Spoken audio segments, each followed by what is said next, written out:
Following my full-length bandaging tutorials, I thought I would do a real-world demonstration to show you just how quick and easy this could be for you when performing your self-bandaging routine at home.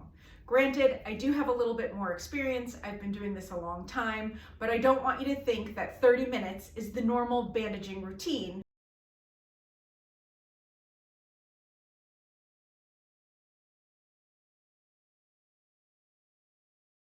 When it comes to your home care program. My name is Lisa Sylvestri. I'm a physical therapist and a certified lymphedema therapist, and my goal is to make us all lymph smart. What we're going to do today is bandage a full leg and then a full arm with the timer going so you can see just how quick this can be. I have all of my materials laid out and we're going to start with a full leg bandage.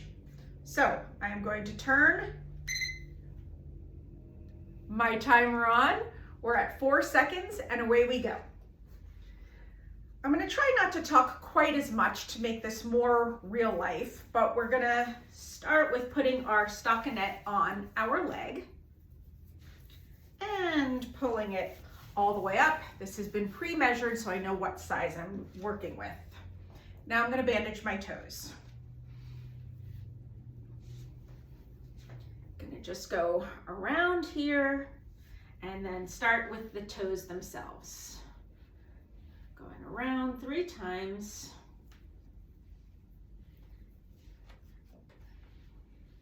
Back around the foot to toe number 2.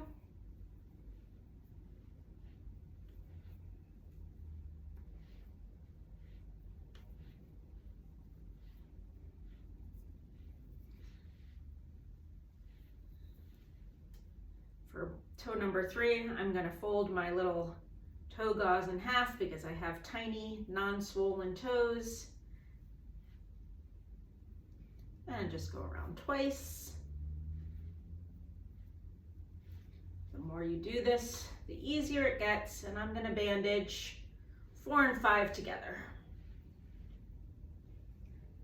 Then I'm just going to finish by unraveling my gauze on the top of the foot. Now I'm going to pull my stockinette down, try to get it flat on the bottom of the foot, and I'm going to start with my foam padding.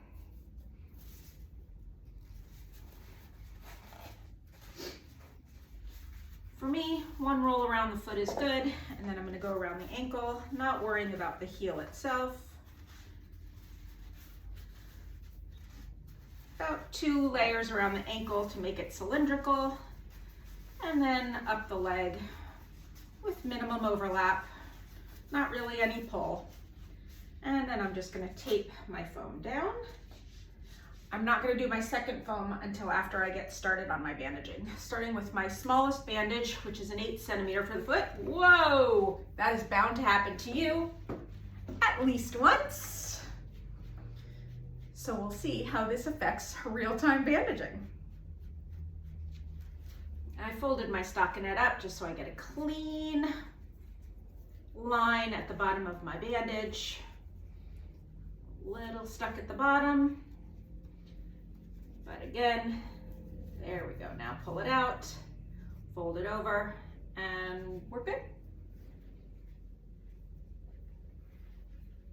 Anchoring down. Hold, pull. That was 2. That's 3. Starting my figure 8. One fingers with length.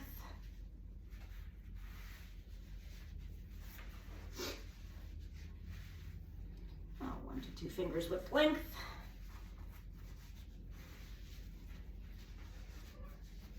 And third.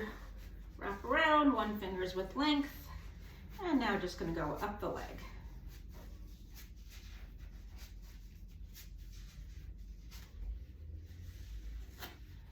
And tape it down. Bandage number 2, next size up. I'm going to do 1 anchor around the foot.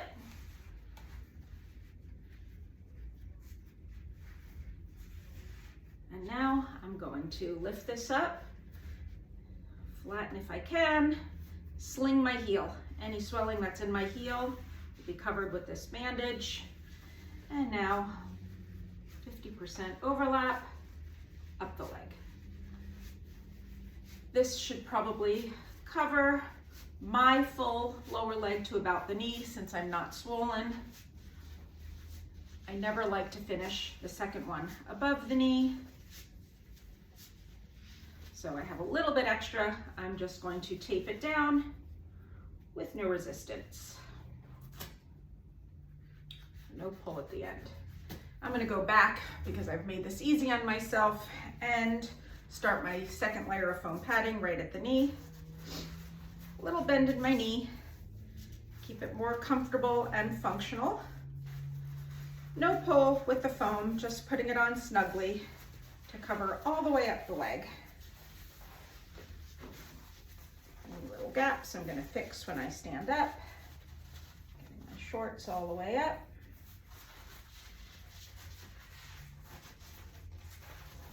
And taping my foam down at the top. Having the tape pre-cut is key. We're at bandage number 3. I'm gonna start mid lower leg.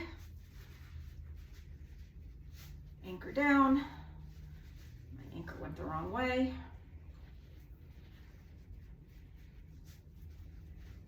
Just FYI, I'm about 5 minutes in. I'm gonna do my figure 8 starting below the kneecap, coming around, going down, coming back up, and now resuming my 50% overlap with a knee that is slightly bent.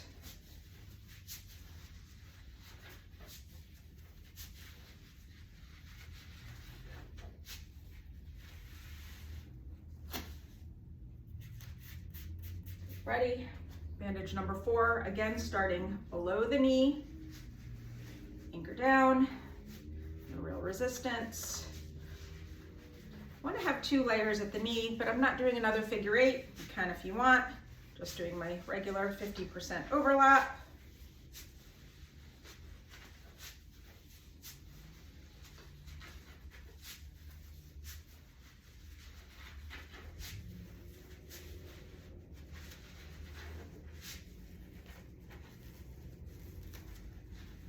Brand new bandages, unraveling them. For my next bandage, I'm going to do just the thigh, so anchoring above the knee. Lost my tape here.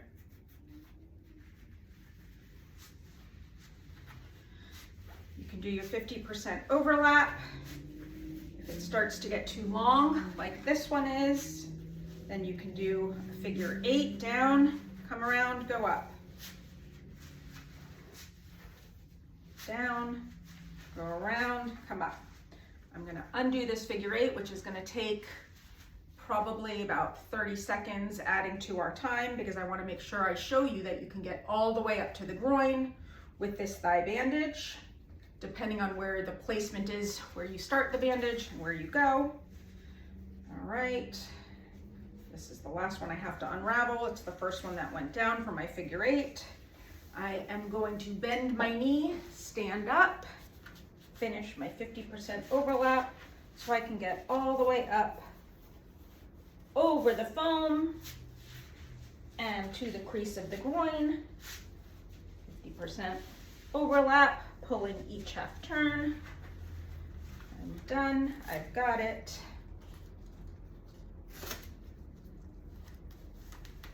And I'm complete with my bandage. We are at 8:20. So if you decide to use the Big Daddy because you're either more swollen or you want to get a full compression at the end to cover the full leg, I would start this one at above the ankle, so at the lower leg, and do my same 50% overlap.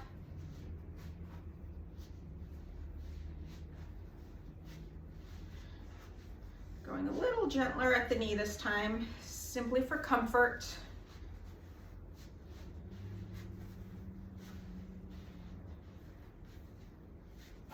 it all the way to the top. I'm gonna stand up again. Making sure this goes all the way up to the crease of the groin.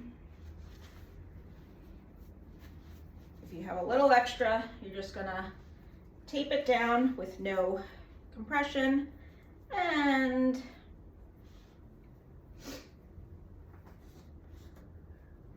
again, it ends in the back of the leg. Taping it down, shorts down, bandage complete, able to bend the knee, able to move the ankle and walk, and we're still under 10 minutes.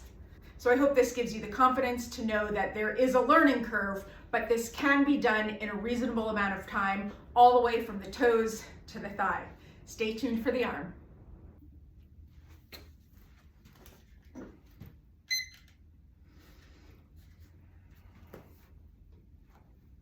Okay, now we're going to do our real-time demonstration of a self-bandage for the arm.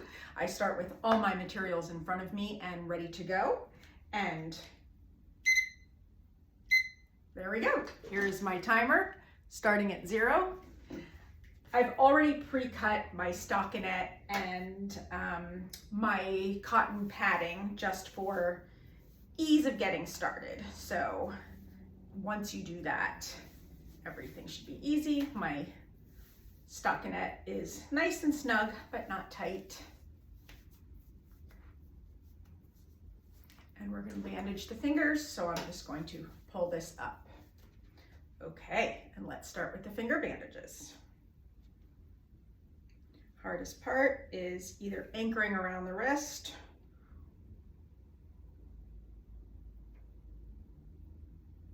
or starting here around the hand with my fingers spread out.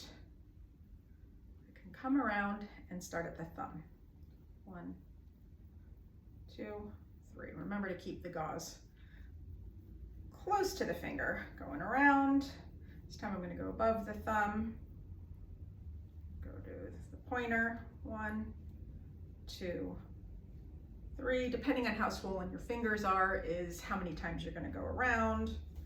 Go around the whole hand again, keeping my fingers apart as much as I'm able. 1, 2, 3. The fingertips can always stay out. The nail beds don't typically get swollen, but go as far as you need. See if I can get around the 4th finger with this. 1, 2, 3, and I'm just about going to make it down, but I am going to tape it. Okay, I'm going to take finger gauze number 2. I'm going to anchor it around the wrist this time, and I'm going to use my legs to show you that there are simple cheats that are totally legal and make it a little easier. I'm going to go around my pinky. 1, 2, 3. And now, because there's some openings on the palm and in the web spaces of the fingers, we're going to do one more around the wrist and then clean all that up. So go down through the web space. This doesn't have to be pretty. Remember, you're not pulling with the gauze. It just has to be effective. Whatever works. Caught it. Whatever works for you is what you're going to use moving forward. Okay, just cleaning this up a little bit again. Next web space. And I'm still going around between each turn. Go right up through the thumb. And then we're going to go over the thumb and under the thumb, just so that looks much cleaner. Trying not to create more of a indentation at the wrist. So just letting the gauze end where it will. You can see this is much cleaner now. Still a tiny bit of web space. So I'm gonna just fix that by moving things around a little bit. Full motion, I'm gonna tape this down. There is no one perfect way, so we're just making it work. Oh, right, I gotta pull this back down now, over the thumb. Smooth out my stockinette, and now we're gonna go to our cotton padding. I've already poked my holes in the cotton padding as well for the thumb.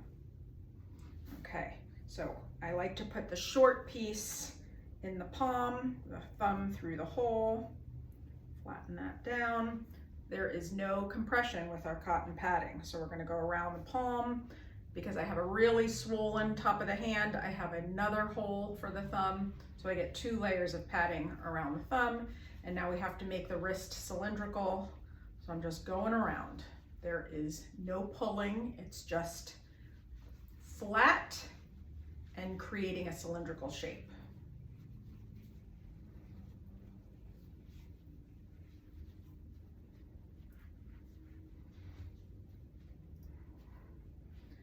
And because I need another layer, I have another layer of cotton padding. I'm not doing anything different around the elbow here, maybe one slightly less layer, just so I can continue to bend easily. Use your body, use what you got, all the way up the arm to the armpit. I'm just gonna pull the stockinette out. And if my cotton unravels like it does, so be it. We're just closing it down. My arm now has a nice cylindrical shape, and I'm ready to bandage. I don't usually have to tape cotton down, but you can if you want to. We're now starting with our small bandage. We're spreading our fingers out. Oh, we're gonna fold this over to make it pretty. And so there's nothing straggling and hanging out. Okay, this is gonna go right over the knuckles. I'm holding it down with my thumb, wrapping around, making sure that that anchor goes right in. And now I can do my little pull 3 times around with my fingers spread as far apart as I can. And now we're gonna go over the thumb, under the thumb. If you have to do that twice, over the thumb, under the thumb. And now I'm gonna do my 50%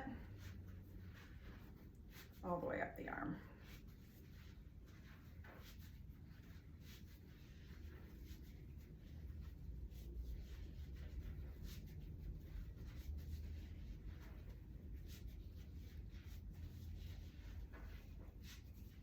Okay, and hold it against your body and tape it down.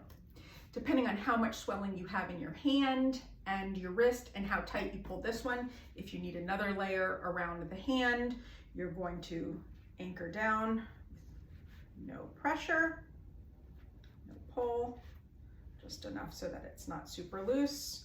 You can go one more through the thumb and then just go up 50%. I'm going to put weight down on my hand to make this a little bit easier for myself and make sure I can bend that wrist. Woo! It's bound to happen at least once. Let's take the time to re-roll and see how much time this adds. I'm at 7 minutes. Real world, right? You can't count for losing your bandage every once in a while. So when you're bandaging, fingers and hand usually have the largest learning curve when it comes to the arm. Once you get past this and you figure out how to not lose your bandages on the floor, it works out great. Okay, so I am back.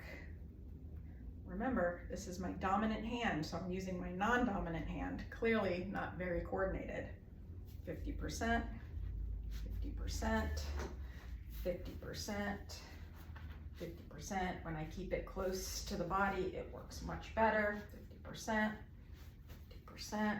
For the first layer, I'm just gonna go right over the elbow, pulling ever so slightly less so that I can keep the bend.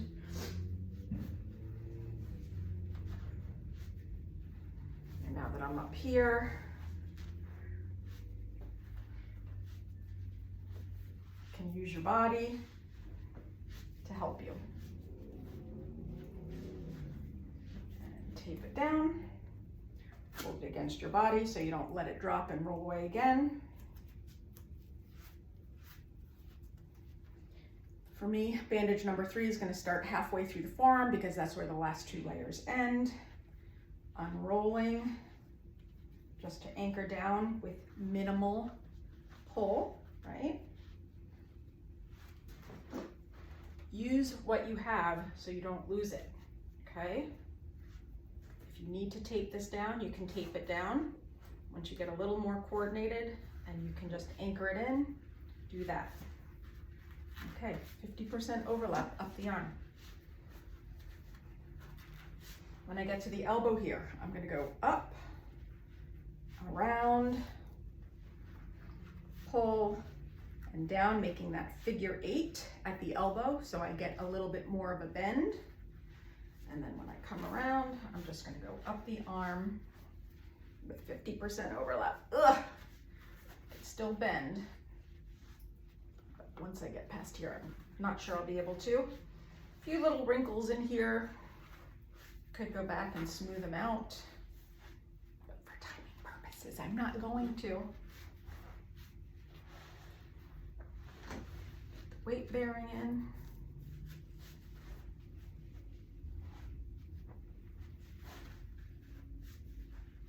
And now I've run out of room up my arm, so I'm going to take this extra and just place it down with no pull. So for me, 3 bandages is what it takes to go up the arm. If you need the 4th, it's going to add a little bit of extra time. But my arm is complete with fingers. We are just at over 10 minutes. I even lost a bandage. So I just want you to know, this can be done in a reasonable amount of time. The 30-minute instructional video that I showed is with a lot of talking and a lot of explanation. Real world, once you watch that a few times, you will be able to do this in 10 minutes. You will be able to do this without losing your bandages every time, and you will be able to do this as necessary for your home management program. Thanks for tuning in, thanks for watching, and we'll see you soon.